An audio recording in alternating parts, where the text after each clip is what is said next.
বন্ধুরা নমস্কার। আজ আমি আপনাদের জন্য আলু মটরের নিরামিষ সবজি নিয়ে এলাম। তো আপনারা দেখেন আমি কিভাবে বানাচ্ছি। প্রথমে আমি এখানে তেল দিয়ে দিলাম, ওই 100 গ্রাম মতন তেল দিয়েছি, একটু তেলটা বেশি দিয়েছি। দেখেন কয়েকটা গোলমরিচ, দুটো শুকনো লঙ্কা, একটু জিরে, দুটো লং, দুটো এলাচ, দুটো তেজপাতা, সব আমি এগুলো একে একে দিয়ে দেবো ফোড়ন। তারপরে হিংটা দেবো। তো লঙ্কাটা একটু আপনারা ফাটিয়ে নেবেন, মানে ফাটার চান্স থাকে। তো আমি এগুলো দিয়ে দিলাম, সব একসাথে দিয়ে দিচ্ছি। এখন আমি হিং দিচ্ছি। এখানে আমি আলুটাকে কেটে নিয়েছি। তো এটা আজ আমি নিরামিষ বানাবো, কোনো বাদাম বাটা কোনো কিছু দেবো না। তো আপনারা দেখেন। তো এখন আমি মটরগুলো দিয়ে দেবো। এখানে আমার 200 গ্রাম মটর আছে, মটরগুলোকে দিয়ে দেবো। মটর আমি দিয়ে রেখেছিলাম। তো এটা এখন আমি একটু নুন দিয়ে ঢাকা দেবো। নুনটা আমি পরিমাণ মতন দিচ্ছি।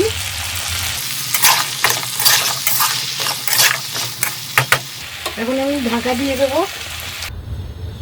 এখন আমি আলু মটরের সবজিতে এগুলো সব একসাথে পিষে আনবো। আদা, লঙ্কা, টমেটো। তো টমেটো আমি একটা নিয়েছি, আদা 3 টুকরো নিয়েছি, লঙ্কা কয়েকটা নিয়েছি। তো আপনাদের পছন্দ মতন আপনারা লঙ্কা দিবেন, আমি আমাদের পছন্দই দিয়েছি। যে যেমন লঙ্কা খায় সেই হিসাবে দেবে। এখন আমি একসাথে সব আদা, লঙ্কা আর টমেটো করে পিষে আনছি। আমি পিষে আনলে এখন মশলাটা দিয়ে দেবো। এখন আমি হলুদ দেব, ধনে দেব, 1 চামচ হলুদ, 1 চামচ ধনে, 1 চামচ জিরে। এখন দিয়ে দিলাম এগুলো সব মশলাগুলো। এখন আমি এটাকে আর দেব অল্প একটু দই, মানে 1 চামচ মতন, বড় চামচের 1 চামচ দই। আমি সব একসাথে এটাকেও মিশিয়ে নেব। দইটা যখন দিবেন কম আঁচে রাখবেন, মানে ছানা কাটার মতন হয়ে যাবে। তো দই দিয়ে কম আঁচে মশলাটাকে নাড়াতে করবেন যতক্ষণ না মিশে গেছে। এখন আমি এটা ঢাকা দিয়ে দেবো 5 মিনিট মতন। এখন আমি 5 মিনিট পরে এলাম। এই দেখেন কত সুন্দর কালার দিয়েছে, আর দেখতেও ভালো লাগছে। তরকারিটা নিরামিষ তরকারি। তো আমি এখন একটু কাশ্মীরি লঙ্কা দিয়ে দিলাম, 1/2 চামচ মতন। আর সাথে দিলাম আমার যে মিক্সি ধোয়া আর দইয়ের বাটির ধোয়ার জলটা দিয়ে দিলাম। এখন আমি এটাকে মিশিয়ে নিয়ে জল দেবো, একটু বেশি জল দেব না, তো অল্প একটু দেবো। আমি এখানে জল দিয়ে দিচ্ছি।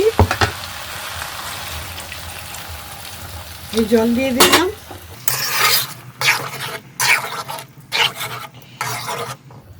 এটা 5 মিনিট ঢাকা থাকবে, ফুটা সবজি। আমার আলু মটরের সবজি হয়ে গেছে। এখন আমি দেখি, হ্যাঁ এসে হয়ে গেছে। এখন আমি অল্প মিষ্টি দেবো, সামান্য একটু মিষ্টি দিলাম। দেখেছেন কত সুন্দর কালার এসছে।